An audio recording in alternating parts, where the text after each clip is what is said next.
Hello everybody, welcome to the channel. And in today's video we are going to talk about the cheapest side-by-side you need to buy right now. Before I get this video started, I need to let you guys know about how much of an idiot I am. I didn't take an account for the sun and the shadow of the tripod and the camera. So yeah, that shadow's in the whole entire video. So yeah, enjoy that. So you got me. This isn't an actual side-by-side, this is a geo-tracker. But I truly believe that this is the cheapest thing you can get that compares to a side-by-side right now. Now, I say right now because the geo-tracker Suzuki sidekick market is skyrocketing. So if you can pick one of these up for cheap now, it's going to be worth a lot later. Now, for all you Suzuki enthusiasts out there, sorry that I'm making this video, because heck, this might cause a bigger increase in the price. So a little history on the geo-tracker, or also known as the Suzuki sidekick, is they were made from 1989 to 1998 as a predecessor to the Suzuki Samurai. Now this is a first generation geo-tracker. There is a second generation, but we are going to be only talking about the first generation geo-tracker or Suzuki sidekick today. Now they did offer the geo-tracker in a 2 or 4 door configuration, but in today's video I'm going to be comparing a 2-door geo-tracker to a 2-door Polaris RZR XP, and then we're going to weigh out the pros and cons. The reason I'm going to compare it to an older model RZR XP 1000 is because when I thought up this video, they hadn't released the new RZR Pro with the 4-cylinder engine in it. So we're gonna step back a few generations, or one generation, and compare those two. Oh, I just want to compare a few aspects of the geo-tracker and the Polaris RZR. First is being horsepower. This geo-tracker came with 95 horsepower from the factory. It's probably more like 60 now, but who knows. And the Polaris RZR non-turbo model came with 110 horsepower from the factory. There's not a huge difference there, but the RZR does have a little more horsepower to outperform the tracker. The next thing I want to talk about is transmissions. Polaris RZR only comes with an automatic PVT or belt style transmission, where the geo-tracker comes with either a 4-speed automatic or a 5-speed manual, which is going to outperform that belt all day long. So obviously a geo-tracker can come in either a 4-wheel drive or a 2-wheel drive configuration. In the RZR, it's only going to be available in 4-wheel drive. So now I'm going to talk about weight. This geo-tracker comes in at 2,291 pounds curb weight. Not this one in particular, but a stock one. And the Polaris RZR comes in at 1,458 pounds curb weight. A few other good comparisons, I think, is that a geo-tracker, a 2-door geo-tracker can fit 4 people. A 2-door Polaris RZR can only fit 2 people. The wheelbase is very similar. A wheelbase on this geo-tracker, again, not mine in particular, but a stock geo-tracker is going to be 86.6 inches, where a Polaris RZR comes in at 90 inches flat. It's pretty close to being the same, but there's a few inches off there. A geo-tracker and a Polaris RZR are both 64 inches wide, so they're perfect for trail use. I know for dune use you want like 72 plus, but if you're just out on the trails, they're both 64 inches wide. The ground clearance is really where the Polaris RZR is going to shine, with 14 inches of ground clearance, and the geo-tracker only has 7.9 inches. Now that 7.9 inches of ground clearance is because of the rear axle. The pumpkin hangs 7.9 inches away from the ground at stock form. Now a Polaris RZR is going to have much more ground clearance because it's IFS and IRS, where a geo-tracker, a stock geo-tracker, is going to be IFS in the front with a solid axle in the rear. I believe that fuel capacity for an off-road rig is very important, especially when you want to get out there and enjoy the trails for a long period of time.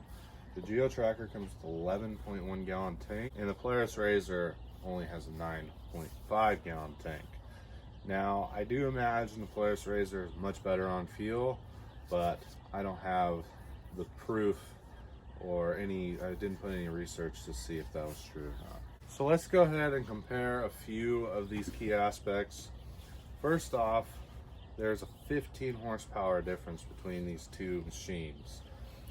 But there is an 833 pound difference in these machines as well. So the lighter weight with the more horsepower is going to outshine the GeoTracker all day long. But this might be a little more reliable.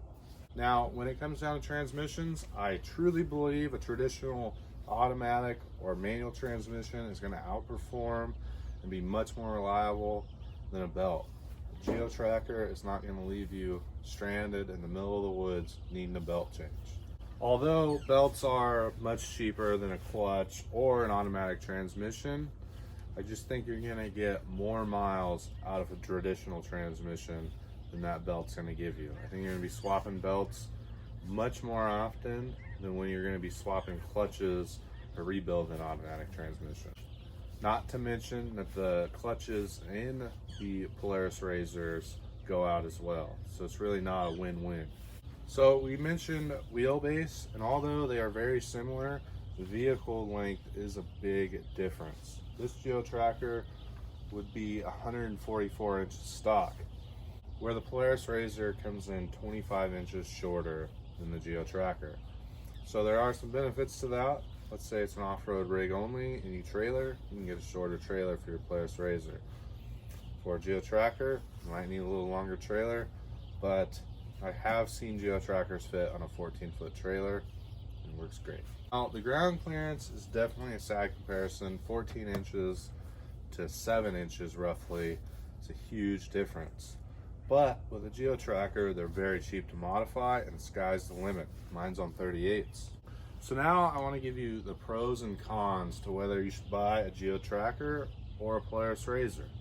So I'm going to give you the pros first of both and then the cons second of both machines. So a few of the pros to the GeoTracker is A, it has got 4 seats no matter what. Another pro is that it is street legal.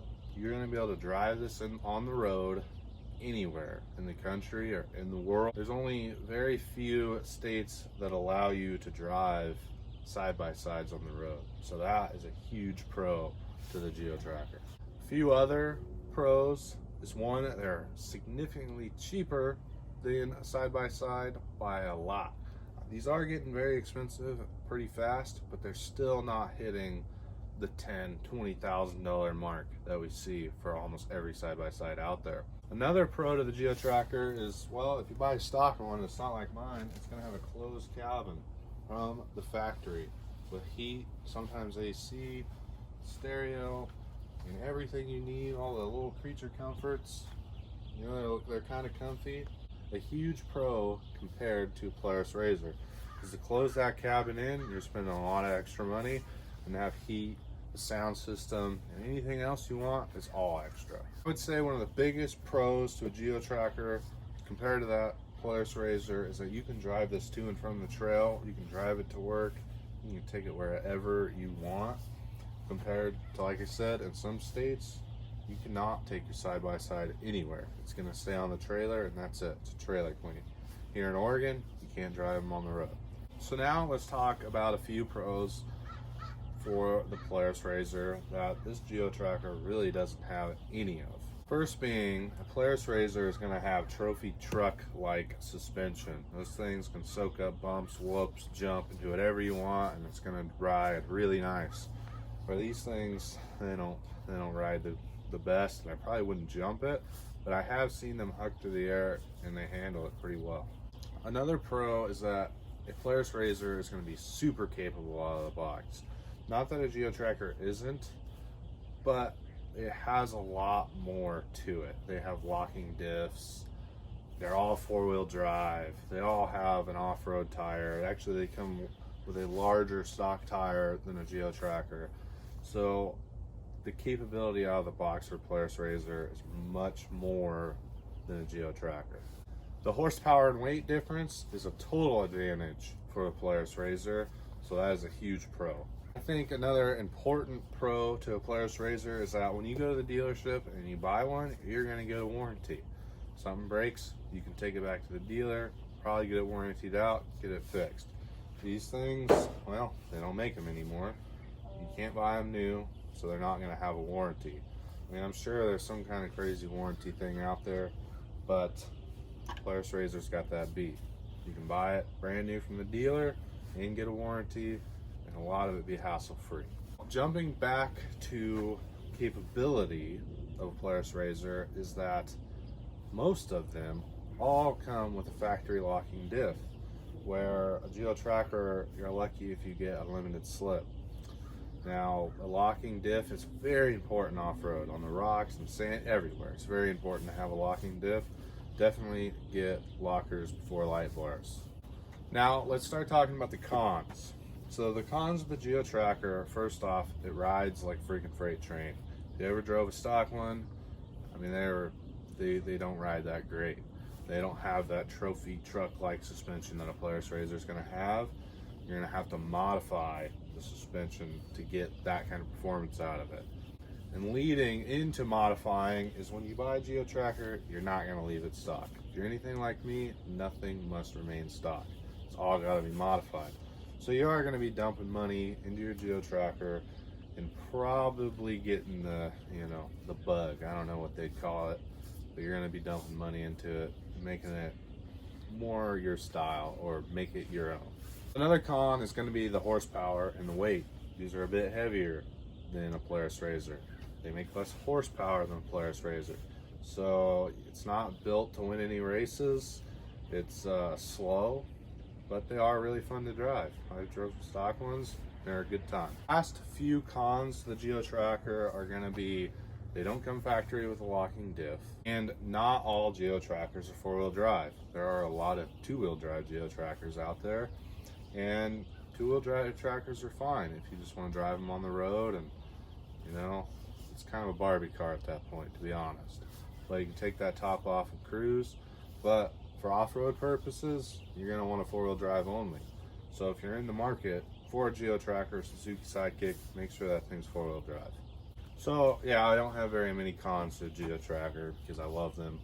So now let's talk about the cons to the Polaris RZR. First of being, Polaris RZR two-door model only has 2 seats. The Geo Tracker two-door model has 4 seats.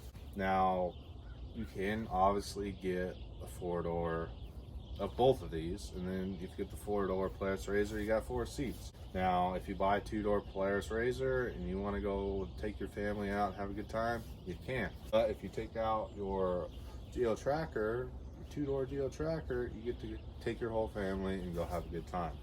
So only having 2 seats, I get it, but it is a con. So this one is probably the biggest con for me, and the only reason I haven't bought a side-by-side, even though I would like one, is that in most states they're not legal to drive on the road. Here in Oregon, you cannot drive it on the road. Now, if I'm spending $20,000, $30,000 on a machine that can only be trailered to its destination, and that's the only time it's going to be driven, why would I waste my money? I just think it's very impractical. It might be fun, but for me, it's not practical, and it's a big con. So it not being street legal, I think is a waste of money. I can take that $20,000 or $30,000 and build something even more spectacular than this and be able to drive it to work. So they all kind of snowball together here, because we just talked about them being not street legal, and for the price, it not being practical. So that kind of leads me to the next con, is that side-by-sides or Polaris RZRs are very expensive. Like I said, 20, 30, man, I mean, I've seen them for 50 grand. I mean, it's insane, especially with today's market. I just think the price for them is impractical and just stupid. And then along with that price tag at the dealership, everything's an add-on. If you want a windshield, it's an add-on. You want heat, it's an add-on. You want radio, add-on. Doors, the list goes on. It's all add-ons. It's all added expense to an already expensive machine, and I think that's ridiculous. Now, to add on to all your expenses, and the last con is that you're gonna have to buy a truck and a trailer, or something to tow a trailer, especially if you don't live in a state where you can drive your side-by-side anywhere. I mean, it's just, it gets stupid expensive. I mean, you get a truck, a trailer, your side-by-side, every creature comfort on it that you want.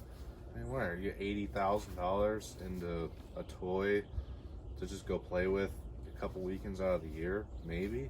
So that is my pros and cons list, and I really encourage you guys to leave a comment and give me your pros and cons list and which one you think's better and which one's more practical. I think the answer is pretty obvious, but everybody has a different opinion and I'd love to hear it. So now that we have all our pros and cons out there, let's move on.